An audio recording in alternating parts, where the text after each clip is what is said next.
My question is, how do I take myself less seriously and add joy and playfulness and humor and still in consciousness and in developing consciousness, expanding consciousness? You know, the development of consciousness is joy, is bliss, the capacity to flow, the spontaneity. It doesn't have a reglement. So just to be you is to be consciousness. To celebrate is to be consciousness. It doesn't have a format. You know, there's no format. How can I be easygoing and exigent at the same time? That's basically what you're asking. So you've got to forget about the exigence and just enjoy. You know, just flow and have fun and be spontaneous as a child and be internally focused. It's very simple. You know, focusing internally isn't complicated. It's just about being there. You're doing it now. You're not even talking.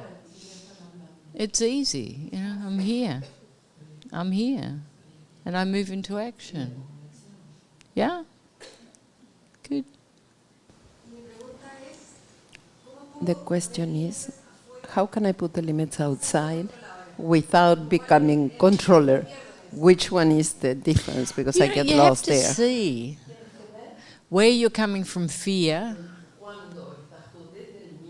or where you're putting a limit because it's appropriate. You know, we do have to exist in society. There are certain codes and we have to behave in a certain way. But there's places where we limit because we're afraid of losing something, because it affects our image. So those limits are not clean. So you just have to be very clear in your own consciousness. What am I experiencing? Am I being fearful? Am I aplastando the child? Worrying if she's going to fit in? You know, you have to have that clear. And trust in yourself. You know, you have to trust in yourself. You can only do the best you can do. And obviously, in society, there are limits, no? Of course. There's things you can't do. Lately, I see that when I look at myself in the mirror, I cannot see my body as it is because it's always the judgment about fat. Before I was comparing with the other people, with women, and it was the thought she is prettier than me. Now the comparison is not as much, but today in the silence I saw how I continue observing that constantly in people. Can you tell me how to do to love myself more? To love my body in an unconditional way and erase those judgments? You know, the thing is, you are how you are. And when you're loving yourself, you see clearly. You don't have a judgment with your body. You appreciate your body because your body is your home, and that's what's important. You know, when we're young, we have this idea of what's sexy and what's not, and everything's based in our image. And it doesn't matter what we do, it's never good enough. There's always something wrong. You can have a perfect body, like a mannequin, and you still will find something wrong. But when you start to love yourself, You just start to appreciate your body. And you've just got to do that. You know, there's certain limits. You know, you're never going to look a certain way. And another person's never going to look a certain way. And the idea of the perfect body, such a small amount of people fit into that category. You know, it's like the perfect horse. It doesn't exist. There's always something that's not. So you have to start appreciating what you have. If you're healthy, if you're fit, you know, the weight goes up, the weight comes down. You know, you have to concentrate on being well. But obsessive? As a way to torture yourself? How does that serve? And you're sending that information to the body all the time. And there's certain things you just can't change. Not even a plastic surgeon can change them. You know, you can't go from being a chaparrita to 6 foot. You know, you can't make everything bigger, smaller, and make it look natural. You know, there's certain limitations to everything. But is it important? Is it important? Because everything's an opinion. Once we start to love ourselves, we feel attractive. When we feel attractive, people see us as attractive. When we're judging ourselves, we never feel attractive. Nothing's ever good enough.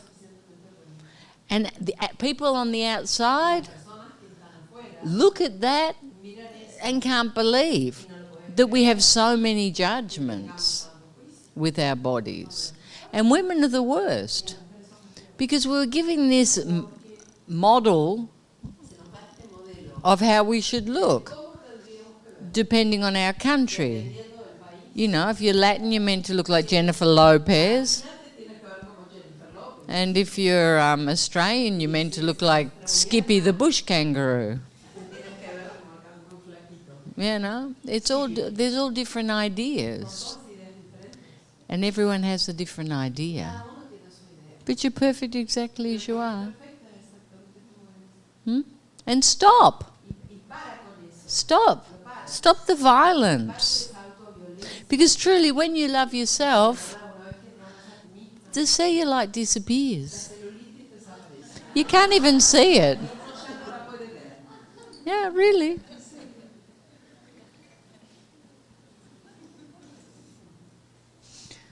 You just don't look.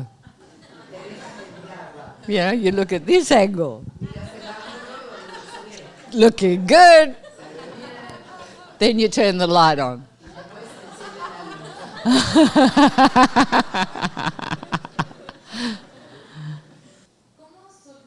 How to let go really? Because sometimes I feel I let go, but it comes back, the story.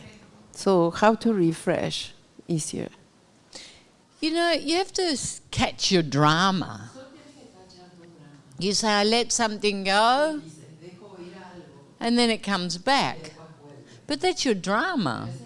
If you've really let it go, it's gone. That's just a thought. So why do I want that thought? Because I want to be a victim. I want to feel resentment that there's something wrong, or else there's no reason. If you decide to be free, to let go, to have fun, to forgive, to forget, whatever the word is you use, when the thought comes, you just laugh. That's all.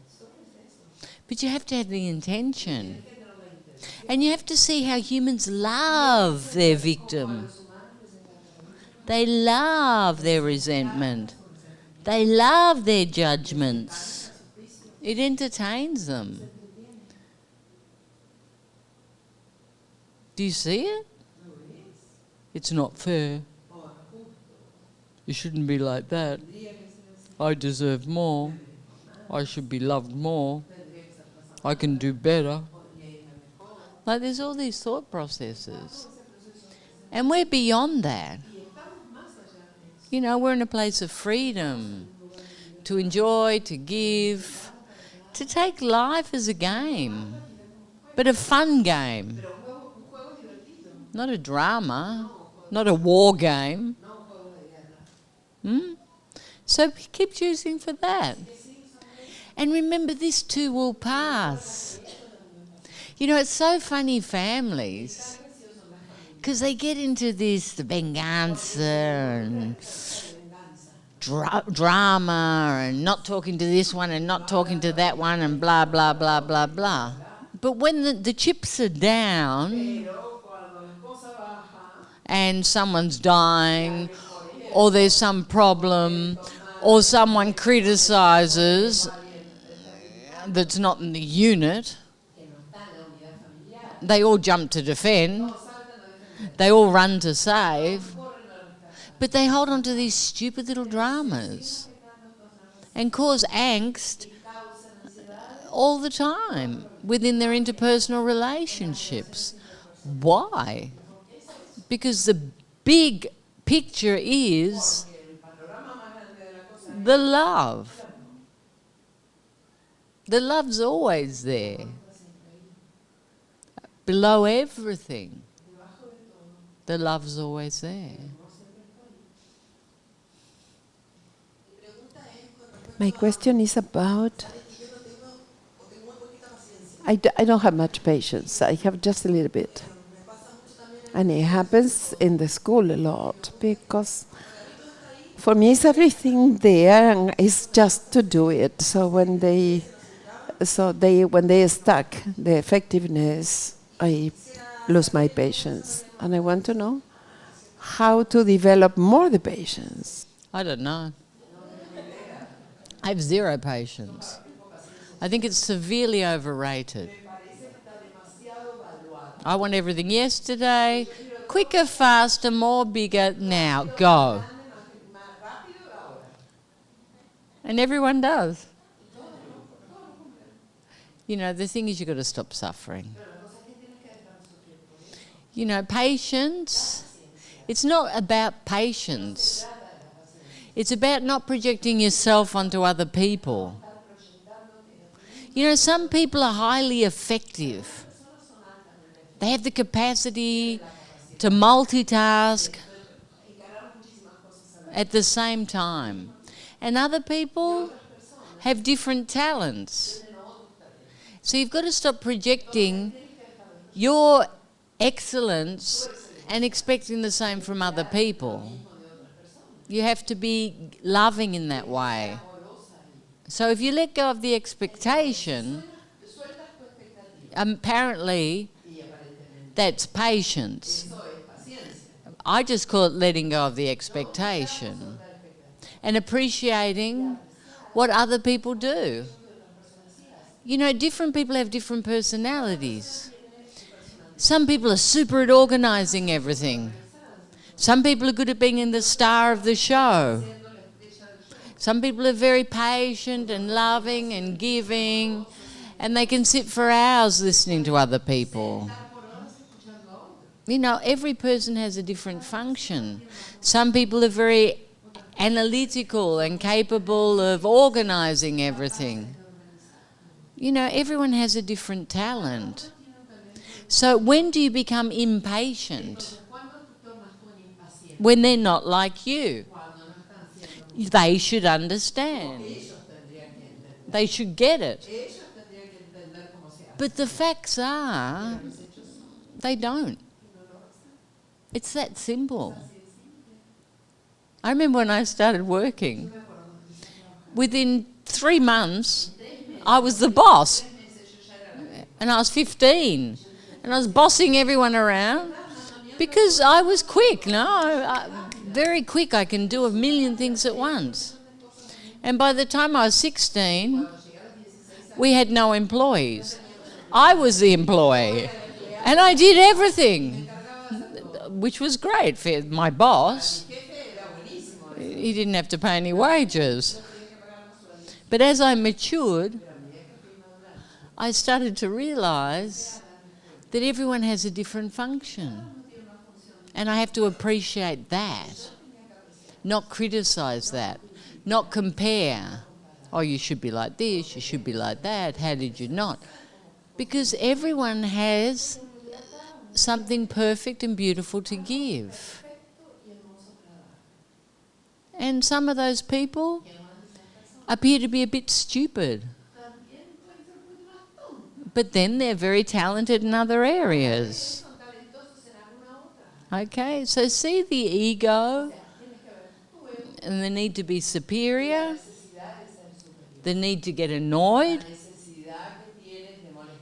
Because to empower, you push a little bit. You push. But then you let go. It doesn't come with a judgment. Okay, so did I cover everything? I don't know if that's patience. But it works. How can I stop getting hooked with a person that moves me a lot but without creating separation? Surrender. You have to surrender to your mother. Get it through your thick head. You just have to surrender to her. You have to get to the point where nothing affects you. Because you don't need her approval anymore. She can say whatever she wants. She can say, I like your sister more than you. You're more like your father. I don't like your hair. I think your job's stupid. She can say whatever.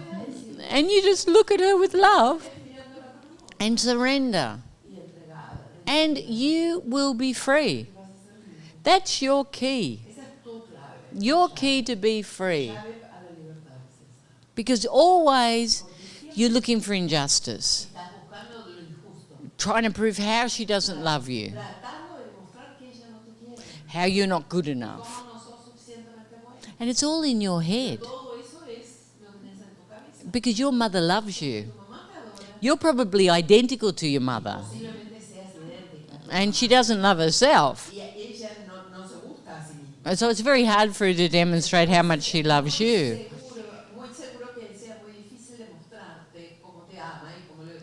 So you need just to allow everything to move through. Stop defending.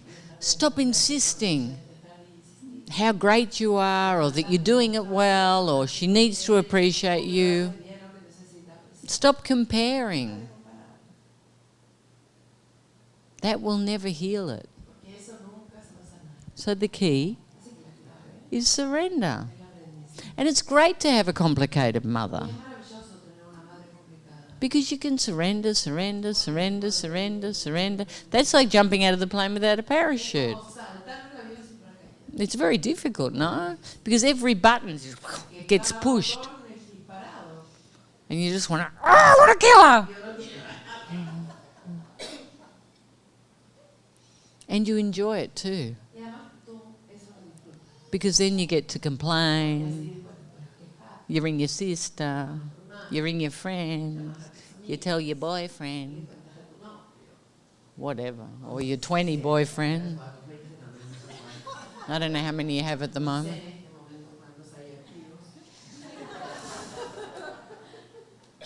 Yeah? Very good, very good.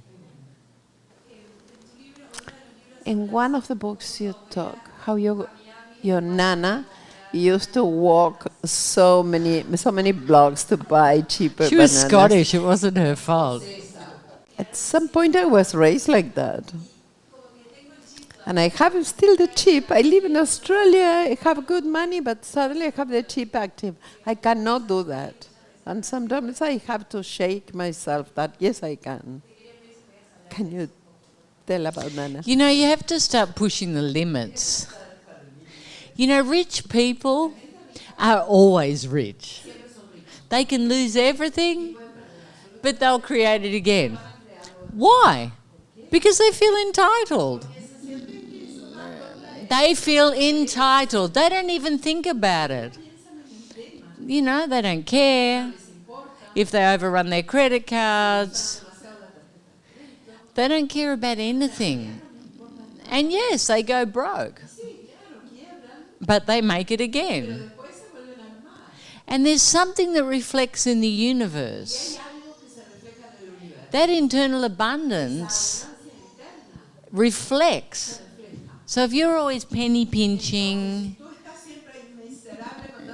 and counting everything, you create from that space. And I'm not saying you should go crazy, but you have to start pushing the limits. You have to start feeling abundant. You have to start trusting more. And you have to look at reality, because you're no longer that person. You're no longer that person. And you can stay the same, or you can change. Yeah, and it's easy to change. It's just the behaviour and the trust and the flow and seeing this. You know, when I first came to South America, I still had a little bit of my nana in me. And I'd get in my bike and I'd go down and buy pineapples. I used to buy all the food, no? Because I couldn't speak Spanish. And we didn't have much to do, no? They were on the phone to the students. So I'd go and get the food. I'd even do the cooking. I was really impressive, huh?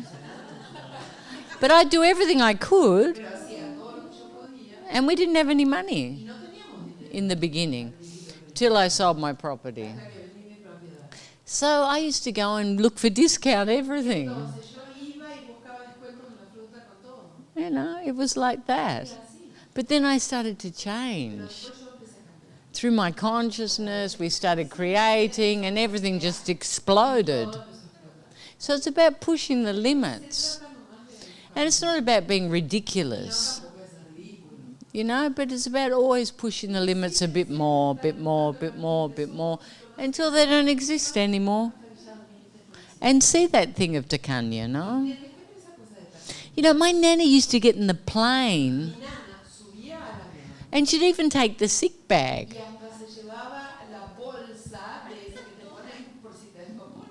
And she'd take the card that said how to put the mask on. She took everything because she paid for it. You know, she'd go into the hotel and she'd take everything. You know, she'd take the toilet if she could disconnect it.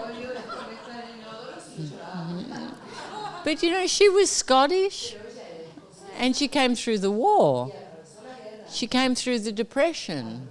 And she used to save so much money. And we didn't have a money problem. You know, we were quite well to do. And then, after like 12 months, she'd give me a lump of money. She'd say, oh, this is for you. But she would have walked 5 kilometres to buy bananas for 2 cents cheaper. So why? It was a habit. It was a habit. And she enjoyed it. She'd come back with her conquest. Look how much money I saved in Walmart instead of buying here. So see where it's a habit, where it's habitual, an addiction, and a feeling of lack. You know, you're living in Australia and you're still doing that? A little bit. Can you talk about working under pressure? When I have things to do, I say, I'm going to take my time. I'm going to do this and that. And at the end, the majority, I leave it to the end, and there I have to put pressure. I'm more. I can produce more when it's the adrenaline involved. Yeah, but that's the princess drama. And you have to catch it. You got to be more structured because you know you're trying to create that situation. You want that. And then it doesn't serve, no? You enter into panic, you haven't got time, blah, blah, blah, blah, blah, and it's a drama. So how do you change that? You anchor in consciousness, you move into action constantly. You don't postpone, you don't procrastinate, you just do it. And then there's no panic.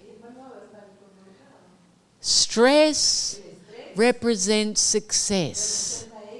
It's an old model in our heads. And it doesn't exist anymore. It doesn't serve anymore. It has to be here, it has to be planned, and it has to move into action. I give, but always till there, because I need to keep for myself. Because I feel in case if I don't have enough. And lately I feel I want really to let go of that. I want to loosen up. You know, I think it's a reflection of everything in your life. You don't trust. You're always protecting.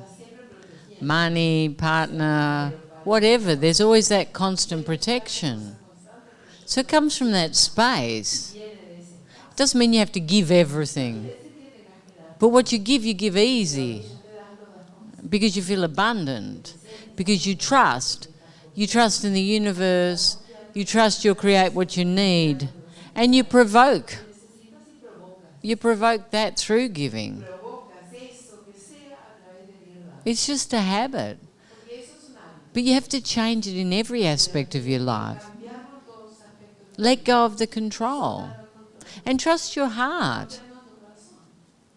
You know, most people have reserves. But extreme reserves. Lots of people. So you have to question that. Am I like that in every aspect of my life? Do I only give so much? Do I only love so much? Am I always calculating if I'm winning or losing? You have to see that. Because that's a very sad way to live. And I know lots of very wealthy people that live like that.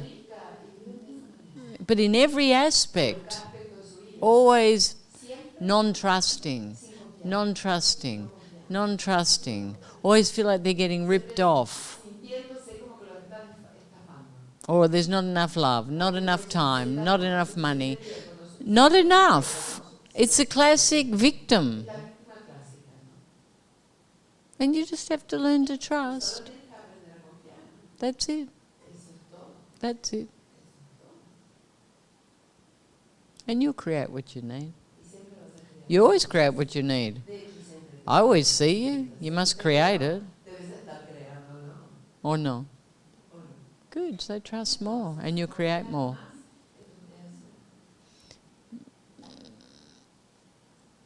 I'm not really the guru of how to create financial abundance, okay? You know,